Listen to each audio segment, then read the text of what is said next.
võivad väga ohtlikud olla. Tere, kallid vaatajad! Siin reporter Laura. Kuna uutele autodele kehtestatakse automaks, siis tõuseb vanade reostavate diiselautode hulk. Samuti prügi hinnatõus võib viia meie kalli linna prügistumisele. Mida sina teed reostamise vastu? Kas sa teadsid seda, et see sama alumiiniumfoolium on toodetud elektrolüüsil, milleks kasutatakse tavaliselt taastuv elektrienergiat, näiteks päikesest või veest saadud energiat? Kas sa teadsid, et sa saad selle sama fooliumiga, mis tundub nagu prügi, täis laadida enda sõbra või siis enda telefoni?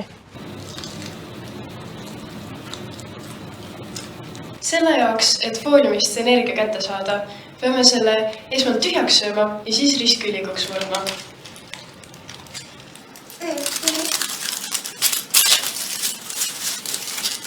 Sellest saab meie esimene elektrood. Järgmiseks sammuks on meil vaja taignarulli. Meie eesmärk on saada elektrood võimalikult õhukeseks. Lõunasöögiga saime õnneks kaasa ka salvrätiku, millest teeme meie patareile membraani.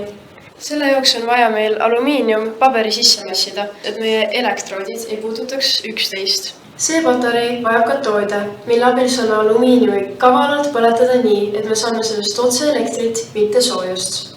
Kasutamise hõlbustamiseks aitab meid magnet. Järgmiseks on vaja meil siksaki karpi ja paneme meie patarei ilusasti sisse. Algul võib see mitte minna, aga meil läks väga hästi. Järgmiseks peame ühendama patarei elektrimuuduriga, mis teeb meie patareilt saadava elektri 5 voldi suuruseks. Ohutuse jaoks paneme ikkagi ka prillid pähe, sest meie hakkame tegelema siin toruhiirtega, mis võivad väga ohtlikud olla, kui silma satuvad.